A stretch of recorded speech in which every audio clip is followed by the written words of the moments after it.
ஆகாஷ்வாணி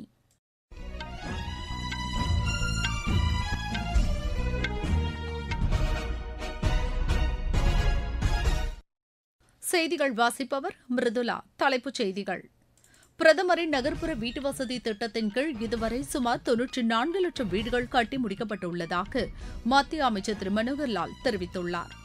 ஜம்மு காஷ்மீரில் வெள்ளத்தால் பாதிக்கப்பட்ட பகுதிகளை மத்திய குழுவினர் ஆய்வு செய்துள்ளனர். நாட்டின் அந்நிய செலாவணி கையிருப்பு $694 பில்லியன் அதிகரித்துள்ளது. தாய்லாந்து நாட்டின் புதிய பிரதமராக திரு அனுடின் சர்ன்விராகுல் தேர்ந்தெடுக்கப்பட்டுள்ளார். உலக வில்வித்தை சாம்பியன் போட்டி தென்கொரியாவில் இன்று தொடங்குகிறது. இனி விரிவான செய்திகள். பிரதமரின் நகர்ப்புற வீட்டுவசதி திட்டத்தின் கீழ் இதுவரை சுமார் 94 லட்சம் வீடுகள் கட்டி முடிக்கப்பட்டு பயனாளிகளுக்கு வழங்கப்பட்டுள்ளதாக மத்திய நகர்ப்புற விவகாரங்கள் துறை அமைச்சர் திரு மனோகர்லால் தெரிவித்துள்ளார். இத்திட்டம் குறித்த விழிப்புணர்வு பிரச்சார புதுதில்லியில் தொடங்கி வைத்து அவர் பேசினார்.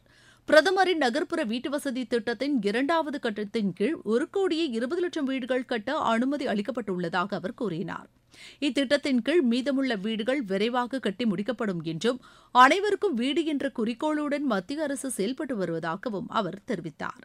குறைந்த வருமான பிரிவினருக்கு வீட்டுவசதி கடன்களுக்கு அரசு ஏற்பாடு செய்து தருவதாகவும் திரு மனோகர்லால் கூறினார். ஜம்மு காஷ்மீரில் வெள்ளத்தால் பாதிக்கப்பட்ட பகுதிகளை மத்திய குழுவினர் ஆய்வு செய்துள்ளனர். பல்வேறு அமைச்சகங்களைச் சேர்ந்த அதிகாரிகள் அடங்கிய குழுவினர் நேற்று உதம்பூர், ரியாசி மாவட்டங்களில் நிலச்சரிவு மற்றும் மழை வெள்ளத்தால் பாதிக்கப்பட்ட பகுதிகளை பார்வையிட்டு ஆய்வு செய்தனர். அடிப்படை கட்டமைப்புகளை மேம்படுத்த முன்னுரிமை அளிக்குமாறு யூனியன் பிரதேச நிர்வாகத்தை அவர்கள் கேட்டுக் கொண்டனர். இயற்கை சீற்றங்களின் போது எந்தவொரு நிலைமையையும் எதிர்கொள்ள தயார் நிலையில் இருக்க பொதுமக்களிடம் விழிப்புணர்வை ஏற்படுத்துமாறு அரசு நிர்வாகத்தை கேட்டுக் கொண்டனர். இந்நிலையில் வெள்ளத்தால் பாதிக்கப்பட்ட பகுதிகளில் இந்திய விமானப்படையினர் ஹெலிகாப்டர் மூலமாக 6 டன் உணவுப் பொருட்களை கொண்டு சென்று பொதுமக்களுக்கு வழங்கியுள்ளனர். இதற்கிடையே பஞ்சாப் மற்றும் தில்லியில் வெள்ளத்தால் பாதிக்கப்பட்ட பகுதிகளில் பொதுமக்களுக்கு மருத்துவ உதவி வழங்க எய்ம்ஸ் மருத்துவமனையிலிருந்து மருத்துவர்கள் மற்றும் செவிலியர்கள் பணியமர்த்தப்பட்டுள்ளனர். வெள்ளத்தால் பாதிக்கப்பட்டுள்ள பஞ்சாப் மற்றும் ஹிமாச்சல பிரதேச மாநிலங்களில் மீட்பு மற்றும் நிவாரணப் பணிகளில் மாநில அரசுக்கு உதவுவதற்காக 1000க்கும் மேற்பட்ட தன்னார்வலர்கள் தேர்வு செய்யப்பட்டுள்ளதாக மத்திய அமைச்சர் திரு மன்சுக் மாண்டவியா தெரிவித்துள்ளார். புதுதில்லியில் நேற்று நடைபெற்ற நிகழ்ச்சி ஒன்றில் இதனை தெரிவித்த அவர், இயற்கை பேரிடர் காரணமாக செல்ல முடியாத தொலைதூர கிராமங்களுக்கு நிவாரணப் பொருட்கள் மற்றும் அத்தியாவசிய சேவைகள் சென்றடைவதை இவர்கள் உறுதிப்படுத்துவார்கள் என்று கூறினார்.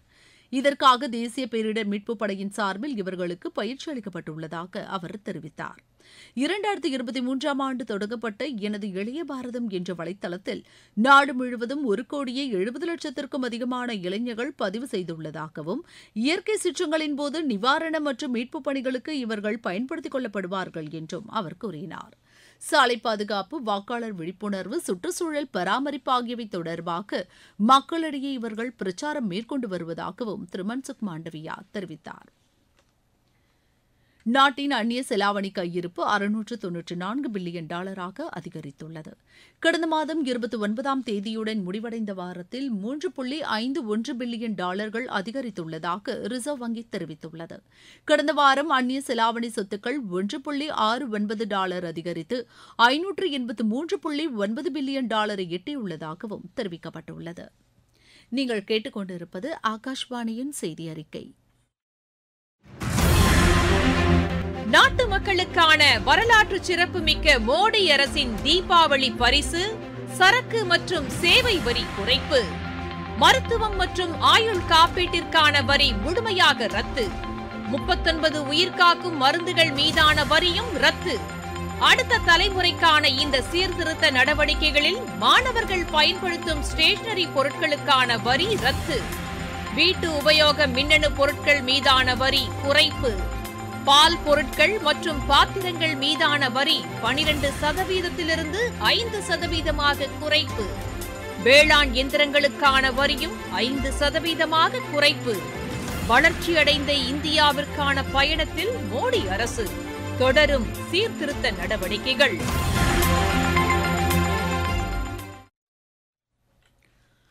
ஜமைக்கா பொதுத் தேர்தலில் ஆளும் தொழிலாளர் கட்சி தொடர்ந்து 3வது முறையாக வெற்றி பெற்றுள்ளதை அடுத்து அதன் தலைவரும் பிரதமருமான டாக்டர் ஆண்ட்ரி ஓல்னஸ்க்கு பிரதமர் திரு நரேந்திர மோடி வாழ்த்து தெரிவித்துள்ளார். இந்தியா ஜமைக்கா இடையிலான நட்புறவை மேலும் வலுப்படுத்த அவருடன் இணைந்து பணியாற்ற தாம் ஆவலுடன் காத்திருப்பதாகவும் சமூக வலைதள பதிவில் பிரதமர் குறிப்பிட்டுள்ளார். பழங்குடியினருக்கு அதிகாரம் அளிக்க வகை செய்யும் ஆதி கர்மயோகி அபியான் திட்டத்தின் கீழ் கள்ளக்குறிச்சி மாவட்டத்தில் பழங்குடியின மக்களுக்கு 3 நாள் பயிற்சி அளிக்கப்பட்டது. இந்த பயிற்சி முகாமை மாவட்ட ஆட்சியர் திரு பிரசாந்த் தொடங்கி வைத்தார். பழங்குடியின மக்களுக்கு மத்திய அரசு செயல்படுத்தி வரும் பல்வேறு திட்டங்கள் குறித்து இந்த பயிற்சி முகாமில் பல்வேறு துறைகளைச் சேர்ந்த அதிகாரிகள் மற்றும் ஊழியர்களுக்கு விளக்கம் அளிக்கப்பட்டதாக முகாமில் கலந்து கொண்ட அதிகாரி ஒருவர் தெரிவித்தார். ஆதி கர்மயோக பழங்குடியின நலத்துறையின் வாயிலாக 3 நாள் பயிற்சி நடைபெற்றது.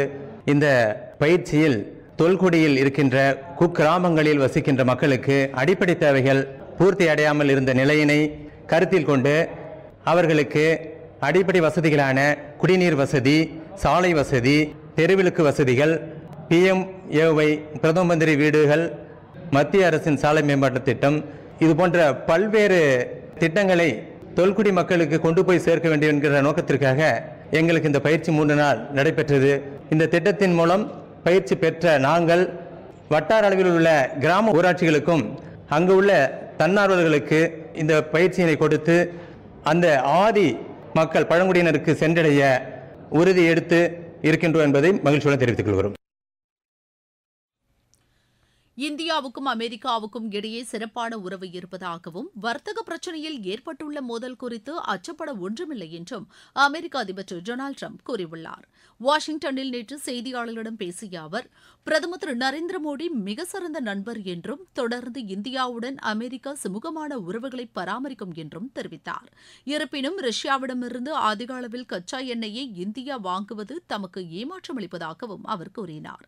இந்தியா உள்ளிட்ட பல நாடுகளுடன் வர்த்தக பேச்சுவார்த்தைகள் தொடர்ந்து நடைபெற்று வருவதாகவும் திரு டொனால்டு டிரம்ப் கூறினார். தாய்லாந்து நாட்டின் புதிய பிரதமராக தொழிலதிபர் திரு அனுடின் சான்விராகுல் தேர்ந்தெடுக்கப்பட்டுள்ளார். கடந்த 2 ஆண்டுகளில் அந்நாட்டில் தேர்வு செய்யப்பட்டுள்ள 3வது பிரதமர் இவராவார். கம்போடியாவுடன் நடைபெற்ற எல்லைப் பிரச்சினையை சமாளிக்க தவறியதற்காக ஏற்கனவே இருந்த திருமதி ஷினாவாத்ராவை பதவியிலிருந்து அந்நாட்டு நீதிமன்றம் நீக்கியது. இதையடுத்து புதிய பிரதமராக திரு அனுடின் சான்விராகுல் தேர்ந்தெடுக்கப்பட்டுள்ளார். நேற்று நாடாளுமன்றத்தின் கீழவையில் நடைபெற்ற வாக்கெடுப்பில் அவருக்கு 247 வாக்குகள் கிடைத்தன. தொழில்துறையில் அடுத்த புரட்சி உயிரி தொழில்நுட்பம் சார்ந்ததாக இருக்கும் என்று மத்திய அறிவியல் தொழில்நுட்பத்துறை அமைச்சர் டாக்டர் ஜிதேந்திர சிங் தெரிவித்துள்ளார். ரூர்கி IITயில் நேற்று நடைபெற்ற பட்டமளிப்பு விழாவில் பேசிய அவர், உயிரி தொழில்நுட்பம், விண்வெளி, அணுசக்தி உள்ளிட்ட துறைகளில் அதிக அளவில் வேலைவாய்ப்புகள் உருவாகி வருவதாக குறிப்பிட்டார். நாடு முழுவதும் உள்ள 1,70,000 புத்தொழில் நிறுவனங்கள் நாட்டின் வளர்ச்சியில் குறிப்பிடத்தக்க பங்களிப்பை வழங்கி வருவதாகவும் அமைச்சர் கூறினார். உலக வில்வித்தை சாம்பியன் போட்டி தென்கொரியாவில் இன்று தொடங்குகிறது. இந்த போட்டியில் 12 பேர் கொண்ட இந்திய அணியினர் பங்கேற்கின்றனர். மகளிர் பிரிவில் தீபிகா குமாரி, அங்கிரா பஹத்தும், ஆடவர் பிரிவில் தீரஜ் பொம்மதேவரா, நீரஜ் சௌஹான் உள்ளிட்ட முன்னணி வீரர்கள் இடம்பெற்றுள்ளனர். ஆசிய கோப்பை ஹாக்கி போட்டியின் சூப்பர் 4 சுற்றில் இந்தியா இன்று சீனாவை எதிர்கொள்கிறது. பீகார் மாநிலம் ராஜ்கரில் இந்த ஆட்டம் இரவு மணி 7:30க்கு தொடங்க உள்ளது. முன்னதாக மாலை 5 மணிக்கு நடைபெறவுள்ள மற்றொரு சூப்பர் 4 சுற்று ஆட்டத்தில் கொரியா மலேசியாவை எதிர்கொள்கிறது. கிராண்ட் சுவிஸ் செஸ் போட்டியில் உலக சாம்பியன் இந்தியாவின் குகேஷ் 2வது சுற்றில் துருக்கியின் யாகிஸ்கானுடன் டிரா செய்தார். மகளிர் பிரிவில் நேற்று நடைபெற்ற முதல் சுற்று ஆட்டத்தில் வைஷாலி நெதர்லாந்தின் எலென் ரோபஸை வென்றார். ஆடவர் பிரிவு 2வது சுற்றில் பிரக்யானந்தா ரஷ்யாவின் இவானை வென்றார். புரோ கபடி லீக் போட்டியில் நேற்று நடைபெற்ற ஆட்டத்தில் மும்பை அணி 48-28 என்ற புள்ளி கணக்கில் பெங்களூரு அணியை வென்றது. மற்றொரு ஆட்டத்தில் ஹரியானா 37-32 என்ற புள்ளி கணக்கில் உத்தரப்பிரதேச அணியை வென்றது. இன்றிரவு 8 மணிக்கு நடைபெறவுள்ள ஆட்டத்தில் பெங்களூரு அணி பாட்னா அணியையும், இரவு 9 மணிக்கு நடைபெறவுள்ள ஆட்டத்தில் தமிழக அணி குஜராத் அணியையும் எதிர்கொள்கிறது. மீண்டும் தலைப்புச் செய்திகள். பிரதமரின் நகர்ப்புற வீட்டு வசதி திட்டத்தின் கீழ் இதுவரை சுமார் 94 லட்சம் வீடுகள் கட்டி முடிக்கப்பட்டுள்ளதாக மத்திய அமைச்சர் திரு மனோகர் லால் தெரிவித்துள்ளார். ஜம்மு காஷ்மீரில் வெள்ளத்தால் பாதிக்கப்பட்ட பகுதிகளை மத்திய குழுவினர் ஆய்வு செய்துள்ளனர். நாட்டின் அந்நிய செலாவணி கையிருப்பு $694 பில்லியன் அதிகரித்துள்ளது. தாய்லாந்து நாட்டின் புதிய பிரதமராக திரு அனுடின் சான்விராகுல் தேர்ந்தெடுக்கப்பட்டுள்ளார். உலக வில்வித்தை சாம்பியன் போட்டி தென்கொரியாவில் இன்று தொடங்குகிறது. இத்துடன் இந்த செய்தி அறிக்கை நிறைவு பெற்றது.